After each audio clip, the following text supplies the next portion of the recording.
Amboko ambo biyya goota aga jennee gaafa dubbannu dur amboon nu boonsite dhugaanis niin jedha amboon nu boonsite jijjiirama guyyaa lama keessatti dhufe oh my god ol kaanee akkanatti gammachuu keenya ibsan amboo onnee dhaadheetan isinitti gammade bikas gootota haadha keessanii duruma goota isin duruma goota guyyaa itti dhoo guyyaa gaafa IPP muddamte keessatti akkanatti itti mudduu keessan eegaa turre kanaaf miidiyaa irratti isin arrabsaa turre isin qeeqaa turre jibbaaf miti akkasin goota taatan akkasin IPP miila tokkoon dhaabuu dandeessanu seenaa keessan qabsoo keessatti waan beeknuuf har'a barattoonni yuunivarsiitii Amboo tokko manatti nafne jedhan ka goototni gadi yaate irra saasa tokko malee warri Arsii warri Jimmaa warri Maaliyoo maal eegaatta ajajasiif darbe dhuke wanti Amboodha ginci eessaa ka'e xiifoon Amboorraa qabatte kun Oromiyaa muluu wal geessee IPP laakana naannessiti obbo Taayyee Danda'a eessa jirtu reekan eengadda Amboon gowwaa miti Amboon akkana hiriira nuuf baajettanii eegaa turtan gaafa hadha muka hudduutti isin cabsite firii Baqqalaa Garbaa firiif Jawaar Mahammad haqni Hacaaluu nuuf bahuu qaba Hacaaluu ajjeefamee jiru galtee doormii taa'u mana taa'uun sin barbaachisa jettee ajajee dabarsiti akkasi Amboo kiyya ijoolleen Amboo goota abidal buxuun keessa jiraachuu danda'u garuu isin warri haqaaf qabsooftanus qeerroon jajjabeen amma qeerroo mana barumsaa qofatti miti barattoota yuunivarsiitii qofa ta'uu hin qabu warri hojjettoota mootummaa keessaayis mormitoonni warri nama kamuu taate warri mootummaan kun siin ta'e hin gabbahi falmadhu yeroo kana kanatti fayyadame ara Amboo keessaa tokko ba'e Jimma taa'uu hin qabu Harargeen gaafa ba'e Arsiin yookiin intiniin taa'uu hin qabu Oromiyaa guutuu keessa tokkummaadha yoo baane hidhamtoonni keenyas filannoo kanarratti hin bahu muddamtee waan gootu gaafa dhabde ni gadhiifti yaa warra rafaa jirtanuu hin rafina Amboon nu boonsiti Amboon nu boonsite itti boonee nan gammadeen siin jedhe bar kaleessa dubbadhee afaaniin fixine gaafa isin raftanu Oromoon abdii kutata gaafa isin otuu Hacaaluun isin keessaa du'ee jiru callistanii teessan Oromoon kutaa biraa abdii kutata ga'aa gadi bahaatii ummata kanaaf iyya sagalee keessan dhageessifadhaan yoo abbaan iyye ollaan namatti birmata kan jedhu iyyaan ture har'a sagaleen Abdusseellee akka waan sagalee koo dhageessanitti har'a gadi baatanii dhageessisuun keessan anattillee akkan saba Oromoo kanaaf sagalee ta'u dhibbaan dhibbattiin itti gammadee itti boone baga isin qeeqne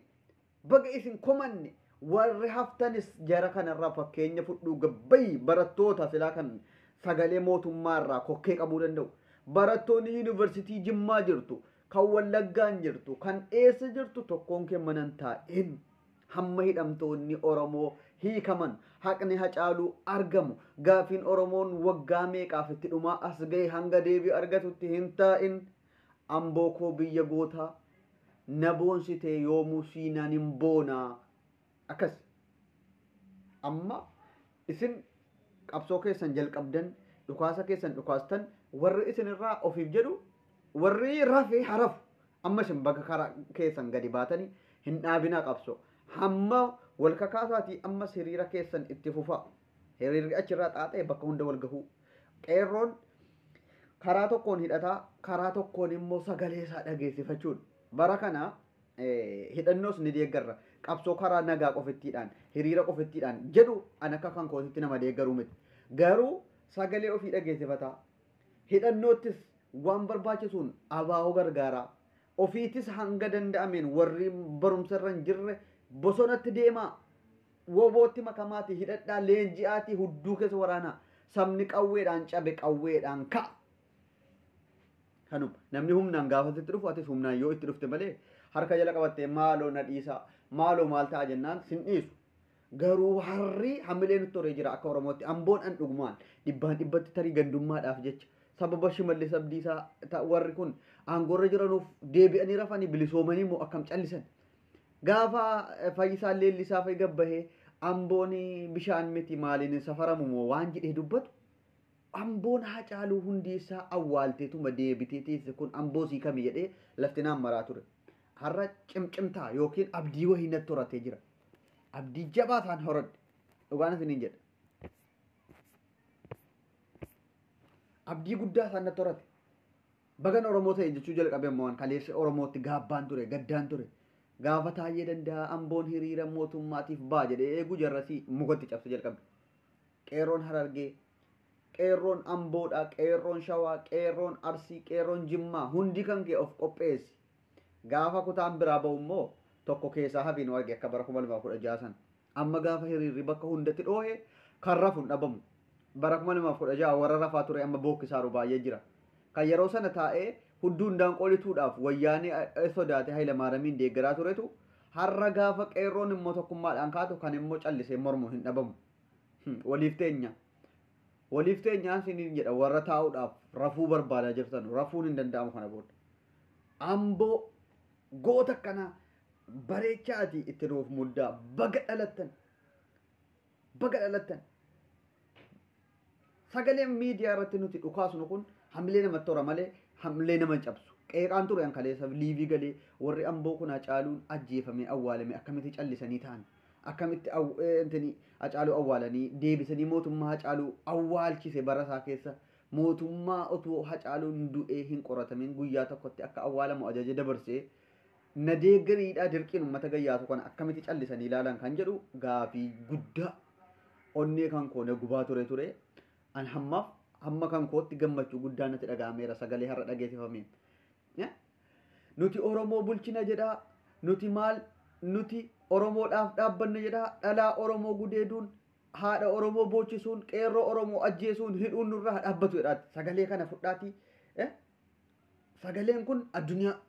muluu irratti wal ga'uu qaba Oromiyaa guutuun miila tokkoon dhaabuu qabdi warra kana wanti nama gammachiisu wanti amma yeroo kanatti abiyyiin faana mootummaa kana fana dhaabbatu warra kaadiroota ammaaf miindaa harkaa qabanu damooza harkaa qabanu nyaataa jiranuudha malee hundi namaayyuu funyaan qabatee jira ijoolleetti bilbilee gaafataan ture jimmummaan keessatti qeerroo ammallee hin miindeffamne garaadhaaf hin jenne gaafan gaafadhu lekkii ibboo jireenyi isa inni bara mallasaa caala alaa ibidda nuti ta'e biyyi gabrummaa hin jirre keessa jirti jedhanii kurrifatanii boo bara mootummaa Oromooti jedhamu akkanatti Oromoon boohuu caalamu maaltu nama gaddisiisa jedheetan oh my god hedduu tokko nama gaddisiisa amboon har'a qabsoo eegaltee jirti dhukaasa taayee danda'a akka poostii nuu godhu abdiin qaba akkuma dheengadda alba'aa ture amma akka inni poostii nuu godhu itti naa himaa taayee danda'a taayee keenya abdiidhaan si eegganna akkati amboo gootota har'a gadi ba'an kana nu deeggaruudhaaf bahan jettu yookiin immoo maqaatti maxxansitee warri kun bitamtoota warri kun ergamtoota juuntaati malee amboo bakka hin boonu jetta yookiin barreeffama keenya eegaa jira taayee danda'aadha galatoomaa sheer godhaati amboo kiyyanaaf jajjabeessaa warri kam irraa baratan